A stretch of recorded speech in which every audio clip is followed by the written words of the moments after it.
Hello everyone, स्वागतम सुस्वागतम। Select IAS किस यूट्यूब चैनल पे आपका स्वागत है। आज हम फिर से शुरू कर रहे हैं हमारी कवच एमसीक्यू सीरीज। इस कवच एमसीक्यू सीरीज में हम आपके साथ शेयर करते हैं 10 एमसीक्यूज जो एग्जाम पॉइंट ऑफ व्यू से इंपॉर्टेंट होते हैं। So with this let's begin our series. With reference to the Kanger Ghati National Park, consider the following statements. It is famous for amazing geological structures of stalagmites. It is located in the state of UP.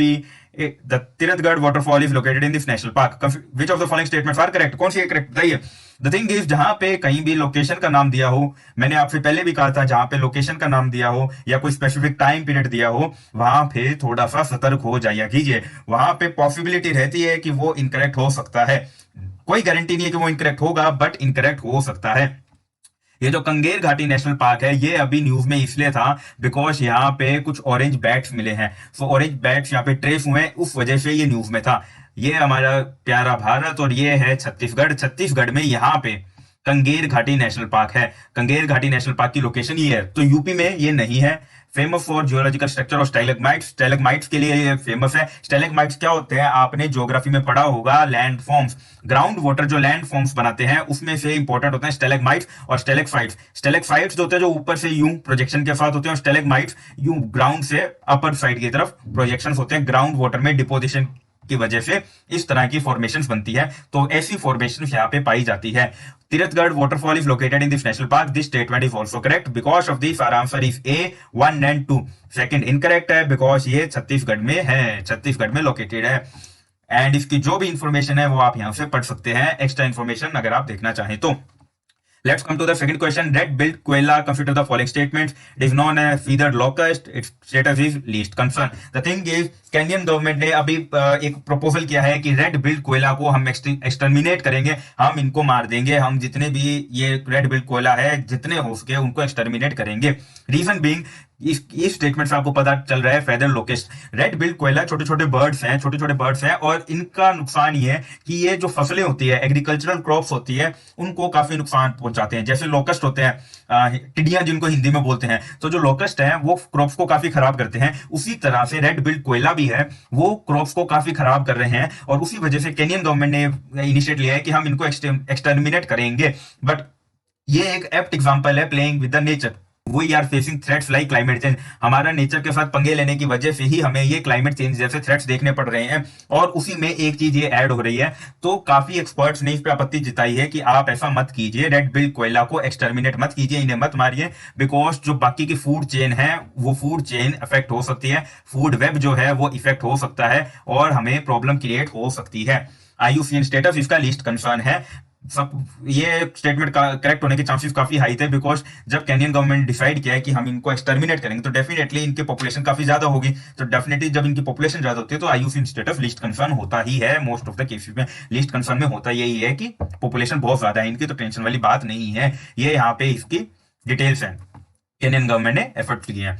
Third question, with reference to the halteria, consider the following statement. It is a type of plankton found in fresh water environments. It can eat bacteria and virus. These are heterotrophics. The thing is, Haltoria is a plankton. Plankton micro organism type होते हैं जो fresh water environment में, marine environment में, ऐसे environments पे आपको मिल जाते हैं। ये दो तरह के होते हैं, फाइटो और जूओ प्लैंकटन्स। इसकी डिटेल्स पे हम अभी नहीं जाएंगे, अभी हम हल्टेरिया तक ही अपने आप को लिमिट रखेंगे। हल्टेरिया एक टाइप का प्लैंकटन है, माइक्रो ऑर्गेनिज्म है जो आपको फ्रेश वाटर एनवायरमेंट में मिलता है। It can eat bacteria and virus. पूरी दुनिया को एक वायरस खा गया और हेल्टेरिया एक ऐसी चीज है जो वायरस खा के जिंदा रहता है ना। मजाक की बात, पर ये सच है। द थिंग इज, हेल्टेरिया की स्पेशलिटी है, इसी वजह से न्यूज में भी था कि ऐसे प्लैंकटन्स ये वायरस और बैक्टीरिया को खा के जिंदा रह सकते हैं। दीज आर हेटेरोट्रोफिक्स, बिकॉज हेटेरोट्रोफिक्स होते हैं जो अपना खाना खुद नहीं बनाते, किसी और पे डिपेंडेंट होते हैं। तो हेल्टेरिया क्या है, प्लैंकटन्स हैं जो कि वायरस और बैक्टीरिया पे डिपेंडेंट है। These are heterotrophics. आंसर आ गया हमारा D. So with this let's see, yes, answer is D. With this, let's come to the next question.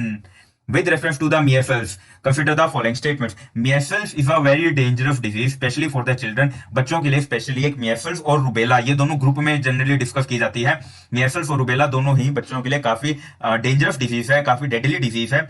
And इनकी खास बात यह है कि इनका कोई स्पेसिफिक ट्रीटमेंट अवेलेबल नहीं है, सिम्टमेटिक ट्रीटमेंट ही दिया जाता है। दोनों की दोनों मीजल्स और रूबेला दोनों वायरल इन्फेक्शन है, बिकॉज ऑफ वायरस ये होते हैं और इसकी वजह से बॉडी रैशेस हो जाते हैं एंड फ्लू लाइक सिम्टम्स होते हैं इसके, ये flu like symptoms. Because of measles, there are body rashes and people feel unwell, especially children. Especially children जो malnourished हैं, जो malnourished children हैं, जो deprived section से आते हैं, जिनके पास न्यूट्रिशन के ज्यादा सोर्सेज नहीं होते हैं, तो न्यूट्रिशन नहीं है बॉडी को, तो इसीलिए वो अलग अलग डिजीज से वल्नरेबल हो जाते हैं। अगर किसी बॉडी को, अगर किसी बच्चे को या किसी स्टूडेंट को या किसी भी पर्सन को मेल न्यूट्रिशन है, यानी कि उसको न्यूट्रिशन प्रॉपरली नहीं मिल पा रहा, तो ऑब्वियसली उसकी बॉडी काफी वीक है compare to other people. Because body weak है तो वो बॉडी अलग अलग डिजीज को प्रोन हो जाती है, अलग अलग डिजीज के लिए वल्नरेबल हो जाती है। ऐसी ही दो डिजीज है, मीजल्स और रूबेला। इनका कोई स्पेसिफिक ट्रीटमेंट अवेलेबल नहीं है। जो भी सिम्टमेटिक है, जैसे कि बॉडी रैश हो गए तो उसका ट्रीटमेंट दे दिया, इसी तरह के सिम्टमेटिक ही इनके ट्रीटमेंट्स अवेलेबल है। It can be transmitted from person to person via droplets, और इसका कोई स्पेसिफिक ट्रीटमेंट नहीं है। बट जो इंडिया का यूनिवर्सल इम्यूनाइजेशन प्रोग्राम है, उसके अंडर मीजल्स और रूबेला के लिए इम्यूनाइजेशन किया जाता है। वैक्सीन जो है वो अवेलेबल है, बट ट्रीटमेंट प्रॉपरली अवेलेबल नहीं है। सो दैट इंप्लाइज हमारा आंसर आएगा D. D D. So with this, let's come to the next question. यहाँ पे इसकी डिटेल्स हैं, आप पढ़ सकते हैं। Next question, which of the following is not covered under universal immunisation programme. Universal immunisation programme का मतलब है कि जो भी बच्चे हैं, when the young people are young children are born, तो उनको उनकी इम्यूनिटी बढ़ाने के लिए यंग पीपल को, छोटे बच्चे जो होते हैं, न्यू बॉर्न बेबीज है, उनको अलग अलग वैक्सीन प्रोवाइड की जाती है। तो यूनिवर्सल इम्यूनाइजेशन प्रोग्राम है कि गवर्नमेंट ने कुछ वैक्सीन सेलेक्ट कर रखी है कि कुछ स्पेसिफिक डिजीजेस के लिए ये अलग अलग वैक्सीन है, इनको बच्चों को, न्यू बॉर्न बेबीज को लगाना जरूरी है। अगर आप गवर्नमेंट हॉस्पिटल्स में जाते हो तो बहुत सी ऐसी स्टेट्स हैं जहां पे ये वैक्सीन फ्रीली न्यू बॉर्न बच्चों को लगाई जाती है। सो इस क्वेश्चन का मैंडेट ये है कि कौन सी वैक्सीन, कौन सी जो बीमारी है, कौन सी डिजीज है, वो यूनिवर्सल इम्यूनाइजेशन प्रोग्राम में कवर नहीं होती। आंसर हमारा आंसर है ए, चिकन पॉक्स। चिकन पॉक्स को ये प्रोग्राम कवर नहीं करता, बाकी अलग अलग डिजीजेस को कवर करता है और इसमें काफी वैक्सीन अवेलेबल होती है। इसमें 12 वैक्सीन लगाई जाती है ताकि वैक्सीन लगाने के बाद जो न्यू बॉर्न है उसकी इम्यूनिटी बढ़ जाए, और इम्यूनिटी बढ़ने के बाद ये बीमारियां कम से कम उसको ना हो। So a healthy India, a fit India, that's the motto. ये मीजल्स और रूबेला भी इसमें है, जैसा कि मैंने आपसे पिछले क्वेश्चन में डिस्कस किया था। With this, let's come to the sixth question. चराए दियो मैदान is located in which state. आपने इजिप्ट में माउंटेन्स देखे होंगे, इजिप्ट के बारे में कम से कम पढ़ा होगा कि इजिप्ट के अंदर माउंटेन्स है जहां पे जो रॉयल क्वींस है, किंग्स है, उनको उनकी डेड बॉडीज को रखा जाता था, प्रिजर्व करके ममीज बना के रखा जाता था। सो व्हेन द किंग्स और people of Egypt used to die in the ancient Egyptian civilisation, उनको पिरामिड्स में ममीज बना के यूं रखा जाता था। सिमिलर ट्रेडिशन असम में भी था, हमारे इंडिया में, जहां पे अहोम किंगडम है, अहोम किंगडम इनिशियली इस चीज को फॉलो करता था कि पिरामिड लाइक स्ट्रक्चर के अंडर उनको बरी कर दिया जाता था। जो भी डेड पीपल होते थे उनको पिरामिड लाइक स्ट्रक्चर में बरी कर दिया जाता था। तो चराए दियो मैदान, इन लोकल लैंग्वेज हम ऐसा कह सकते हैं कि इंडिया के ये इजिप्शियन पिरामिड्स की तरह थे। अहोम किंगडम में ये प्रैक्टिस फॉलो की जाती थी। अहोम किंगडम काफी फ्लरिश हुआ था, और ये अभी न्यूज में अहोम किंगडम काफी है because of battle of Saraighat. Battle of Saraighat I guess 1671 में हुई थी, बैटल ऑफ सरायघाट, और इसके हीरो थे लचित बोरफुकन। अहोम किंगडम के ये कमांडर थे जिन्होंने मुगल आर्मी को डिफीट किया था। तो ये बैटल काफी पॉपुलर है, अभी न्यूज में भी थी। सो चराए मैदान अहोम किंगडम में प्रैक्टिस थी जिसमें डेड पीपल को बरी कर दिया जाता था इन माउंटेन लाइक स्ट्रक्चर्स। ठीक है, सो इसका आंसर है Assam, A. So with this let's come to the next question. Which of the following are discretionary powers of the governor of the state? President के और गवर्नर के डिस्क्रिशनरी पावर्स में difference ये है कि constitution specifically speaks about discretionary powers of the governor. Constitution जो है वो गवर्नर की डिस्क्रिशनरी पावर्स के बारे में स्पेसिफिकली बात करता है, यानी कि वो मेंशन करता है कि गवर्नर के पास कुछ डिस्क्रिशनरी पावर्स हैं। बट प्रेसिडेंट के मामले में ऐसा कुछ स्पेसिफिकली मेंशन नहीं है। या प्रेसिडेंट के पास डिस्क्रिशनरी पावर्स डेफिनेटली है, बट कहीं पे कॉन्स्टिट्यूशन में मेंशन नहीं किया स्पेसिफिकली कि हाँ उनके पास डिस्क्रिशनरी पावर है। बट गवर्नर के मामले में मेंशन किया हुआ है। तो कौन कौन सी गवर्नर के पास डिस्क्रिशनरी पावर्स है वो आज हम डिस्कस करेंगे। Sending a report to president of India for imposing president rule, ये भी है यस, कि जो गवर्नर है किसी भी स्टेट के, वो हर 15 डेज में, हर 15 दिन में अपने स्टेट की एक रिपोर्ट प्रेसिडेंट को भेजते हैं। अगर स्टेट में हालात ज्यादा बिगड़ गए हैं और गवर्नर को लगता है कि स्टेट में प्रेसिडेंट रूल लगा देना चाहिए, तो वो अपनी इस रिपोर्ट में बता सकते हैं। और ये पावर गवर्नर की डिस्क्रिशनरी पावर है, यानी कि गवर्नर की मर्जी है कि वो प्रेसिडेंट रूल रिकमेंड करें या ना करें, वो टोटली गवर्नर पे डिपेंड करता है। तो ये डिस्क्रिशनरी पावर है। Second, appointment of ministers. We in India follow parliamentary form of democracy. हम parliamentary form of democracy follow करते हैं। तो जहां पे जो मिनिस्टर्स हैं या जो गवर्नमेंट है, it's accountable to the directly elected house, lower house जिसको बोलते हैं, उसको डायरेक्टली रिस्पॉन्सिबल होता है। प्लस हेयर इज प्रेसिडेंशियल, ये पार्लियामेंट्री फॉर्म ऑफ गवर्नमेंट में एक और चीज होती है, जो इलेक्टेड लीडर है, जो पार्लियामेंट में एमपी बने हैं, अगर हम नेशनल लेवल की बात करें और स्टेट लेवल की बात करें, जो एमएलए बने हैं उनमें से ही गवर्नमेंट बनेगी, उनमें से ही मंत्री बनेंगे। So appointment of ministers is not a discretionary power of governor of the state. जो भी पार्टी मेजोरिटी में है लेजिस्लेटिव असेंबली में, उसके जो लीडर होंगे वो प्राइम मिनिस्टर बनेंगे, और उन स्टेट लेवल पे जो भी पार्टी मेजोरिटी में है लोअर हाउस में, लेजिस्लेटिव असेंबली में, उनके जो लीडर हैं वो चीफ मिनिस्टर बनेंगे, वो मुख्यमंत्री बनेंगे, और उनको अपॉइंटमेंट गवर्नर करेंगे। बट ये सेरेमोनियल फंक्शन है। पार्टी जीत गई है लेजिस्लेटिव असेंबली में, ठीक है, उनका जो लीडर है वही सीएम बनेगा, ये फिक्स होता है।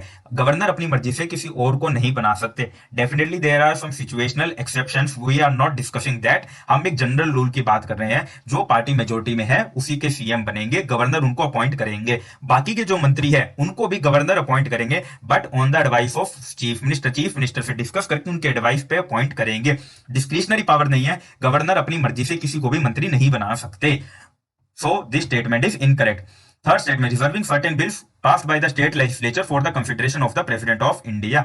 जब स्टेट लेजिस्लेचर कोई भी बिल पास करता है तो उसको एक्ट बनने के लिए गवर्नर का एसेंट यानी गवर्नर की मंजूरी चाहिए होती है। गवर्नर के पास जब कोई बिल आया तो उनके पास अलग अलग ऑप्शंस हैं। क्या वो एब्सोल्यूट वीटो लगा सकते हैं कि भैया मैं तो अपना एसेंट, मैं तो अपनी परमिशन नहीं देता? यस, ये भी वो कर सकते हैं, बट इसके लिए गवर्नमेंट, अगर जो मुख्यमंत्री और उनकी सरकार है, अगर वो कहे तभी गवर्नर कर सकते हैं, वो अपनी मर्जी से नहीं कर सकते। दूसरा, सस्पेंसिव वीटो भी लगा सकते हैं कि भैया मुझे इस बिल में कुछ गड़बड़ लग रही है, आप एक काम कीजिए, इसको दोबारा डिस्कस कीजिए। तो वो वापस लेजिस्लेटिव असेंबली को कह सकते हैं कि दोबारा डिस्कस करो, मुझे कुछ गड़बड़ लग रही है। उसके अलावा वो प्रेसिडेंट के लिए भी जो बिल पास हो उसको प्रेसिडेंशियल कंसिडरेशन के लिए भी रोक सकते हैं। उसको रोक सकते हैं कि प्रेसिडेंट साहब इस पे डिस्कशन करके बताएंगे। यानी गवर्नर क्या करेंगे, गवर्नर कहेंगे कि मुझे इस बिल को प्रेसिडेंट साहब से डिस्कस करना पड़ेगा, so you have to wait. In this case governor इस बिल को प्रेसिडेंट साहब के पास भेज देंगे और प्रेसिडेंट साहब उसको या तो असेंट करेंगे, हाँ या ना कहेंगे। अब गवर्नर सर का रोल खत्म हो गया। अब सिर्फ प्रेसिडेंट साहब ही बताएंगे कि इसको हाँ करना है या ना करना है। और ये पावर कि कौन सा बिल मुझे प्रेसिडेंशियल साहब के असेंट के लिए या कंसिडरेशन के लिए रोकना है, ये पावर गवर्नर की डिस्क्रिशनरी पावर होती है। So this statement is also correct. Making rules for conduct of business of state government. State government कैसे चलेगी उसका रूल्स बनाना नहीं, ये गवर्नर की डिस्क्रिशनरी पावर नहीं होती। स्टेट लेजिस्लेचर इसमें इन्वॉल्व होता है, स्टेट गवर्नमेंट ही इन्वॉल्व होती है। सो आंसर इसका बी आएगा, B B B. Okay, with this let's come to the 8th question. Okay, so consider the following statements with reference to olive ridley turtles. Olive ridley turtles को लेकर statement discuss कीजिए। Olive ridley turtles carnivore animals है, यानी कि they are meat eating, they are not herbivorous, they are a different type of turtles, ठीक है, जो warm waters में जनरली ट्रॉपिकल रीजन्स में मिलते हैं। ऑलिव रेडली टर्टल्स स्पेशली जो हमारा इंडिया का ये ओडिशा वाला इलाका है, यहाँ पे गहीर माता नाम की जो बीच है, वहां पे ये ऑलिव रेडली टर्टल्स काफी आते हैं। इनकी स्पेशल थिंग क्या है कि ये जब भी इनको मास नेस्टिंग करनी होती है यानी ब्रीडिंग करनी होती है, तब वो इस गहीर माता पे आते हैं और काफी अपने एग्स ले करते हैं। सो ऑलिव रेडली टर्टल्स इसलिए इंडिया में पॉपुलर है। ओडिशा में गहीर माता इनका एक हब माना जाता है। So that's why they are very popular. It is found in warm waters of Pacific Ocean. Yes, warm waters of Pacific Ocean में पाए जाते हैं। कार्निवोरस एनिमल है और इनका जो आईयूसीएन स्टेटस है वो वल्नरेबल है। These are vulnerable, not critically endangered. Because of this, answer is A, one only. Right? So इसके बारे में इतना ही है। ये काफी न्यूज में रहते हैं हर बार। So इनकी जो इन्फॉर्मेशन है वो आप पढ़ सकते हैं। देखिए, thousands of females come together on the same beach to lay eggs. ये इनकी खास बात है। उसको मास नेस्टिंग बोलते हैं, मास नेस्टिंग करते हैं। Gahirmatha marine sanctuary is the world largest rookery for them. So with this let's come to the next question. Comets क्या होते हैं? When the यूनिवर्स फॉर्म्ड, जब यूनिवर्स फॉर्म हुआ था तो कुछ कोल्ड आइटम्स रह गए थे, कुछ प्लैनेट्स बन गए, कुछ स्टार्स बन गए, बट कुछ एस्टेरॉइड्स बन गए, कुछ मिटियोर्स बन गए, कुछ एक मटेरियल जो रह गए जो फ्रोजन है, आइस के हैं, वो उनको कॉमेट्स बोलते हैं। ये गोल ये समझ लीजिए ये आइस का बॉल है, ठीक है, एक बर्फ का बॉल बनाना है। जैसे कश्मीर या कहीं पे बर्फीली इलाकों में आप घूमने जाते हो या वीडियोस देखते हो ना कि एक दूसरे को बर्फ का बॉल बना के मार रहे हैं, तो वैसा ही एक बर्फ का बॉल होता है कॉमेट। जब वो सन के नियर आता है, सपोज यहाँ पे सन है, तो जब बर्फ सन के पास आएगी तो क्या होगा, उसके वाटर वेपर्स निकलेंगे, वाटर वेपर्स होंगे ना, सो इस कॉमेट के, इस बर्फ वाले के वाटर वेपर्स यूं रिलीज होते हैं, तो इसकी टेल लाइक स्ट्रक्चर बन जाता है, यूं यूं एक टेल लाइक स्ट्रक्चर बन जाता है। वो जो वाटर वेपर्स हैं, वाटर आइस के क्रिस्टल्स हैं, वो ऐसे रिलीज होते हैं बिकॉज सन की हीट आ रही है इनके ऊपर। सो उस सन की हीट की वजह से ये जो क्रिस्टल्स रिलीज होते हैं, तो इसके टेल लाइक स्ट्रक्चर बन जाता है। और ये मूविंग ऑब्जेक्ट, जो ये मूविंग ऑब्जेक्ट तो है ही, मूव कर ही रहा है सन की रेस से, ये टेल भी बन गई इसकी, तो इसको कॉमेट बोलते हैं। ये होता है comet. It's a frozen rocky object of solar system, definitely correct. It is under influence of sun's gravitational pull. हाँ, सन के पुल के इन्फ्लुएंस में भी होता है कि सन की तरफ भी रिवॉल्व करता है और इधर उधर भी ये रिवॉल्व करता है। सन का इन्फ्लुएंस तो डेफिनेटली होता है बिकॉज सन की ग्रेविटी काफी हाई है। So this is the comet. इसके अंदर और इसमें कुछ है नहीं, इसके ऊपर जो भी है डिस्कशन आप देख सकते हैं। कॉमेट ऑन दैट जो सोलर सिस्टम। कुछ अभी कॉमेट्स ग्रीन कलर के नजर आए थे, जब आपने टेलीस्कोप वगैरह से चेक करें तो ग्रीन कलर के नजर आए थे, बट साइंटिस्ट का कहना है कि वो ग्रीन लाइक ऑरा था, वो एक मॉलिक्यूल की वजह से था जो जिसका नाम है डाई कार्बन। यानी कि डाई कार्बन नाम का एक मॉलिक्यूल इनके अंदर होता है, जिसकी वजह से हमें ग्रीन लाइट नजर आई कॉमेट्स के अंदर। जनरली ये ब्लू और व्हाइट लाइट ही नजर आती है, बट ग्रीन लाइट नजर आई बिकॉज ऑफ डाई कार्बन की वजह से। So, with this, let's come to the last question of today. Consider the following statement regarding National Waters Day. National Waters Day का एक मकसद ये होता है, इंडिया के अंदर अलग अलग हम दिन बनाते हैं, मदर्स डे, फादर्स डे, और भी अलग अलग दिन होते हैं। अभी एक नया दिन गवर्नमेंट प्लान करी, एनिमल वेलफेयर बोर्ड ने एक डिस्कस किया ना, अभी काउ हग डे बनाएंगे 14th of February को, that we propose to celebrate 14th February cow hug day. So similar fashion में इंडिया में अलग अलग दिन बनाए जाते हैं। उनका पर्पस क्या होता है, किसी एक पर्टिकुलर पर्पस के ऊपर अवेयरनेस जनरेट करना। जैसे जो नेशनल वोटर्स डे है, उसका एम है कि डेमोक्रेसी को स्ट्रेंथन करना है, वोटर्स जो वोटिंग है, वोटिंग को लेके अवेयरनेस इंक्रीज करनी है, वोटिंग परसेंटेज इंक्रीज करना है, और इसी वजह से डेमोक्रेसी को स्ट्रेंथन करना है। इसी वजह से नेशनल वोटर्स डे सेलिब्रेट किया जाता है। ये सेलिब्रेट होता है, आई गेस जनवरी में सेलिब्रेट होता है ये, बट जनवरी में कोई स्पेसिफिक डे ही क्यों चूज किया? इट्स बिकॉज उसी दिन इलेक्शन कमीशन फाउंड हुआ था। इलेक्शन कमीशन जिस दिन फाउंड हुआ था, See this, जनवरी 25 को एवरी ईयर सिंस 2011 सेलिब्रेट किया जाता है, बिकॉज जनवरी 25 1950 को इलेक्शन कमीशन सेटअप हुआ था, और इसी वजह से 25 जनवरी को ये 2011 के बाद हमेशा सेलिब्रेट किया जाता है। 2023 का थीम क्या है? Celebration is nothing like voting, I vote for sure. तो ये इसका थीम है।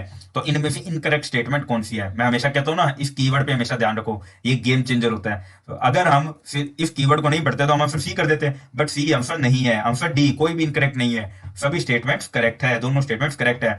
With this session gets over. I hope you enjoyed. Thanks for joining us, and फिर मिलेंगे हंसते हंसते।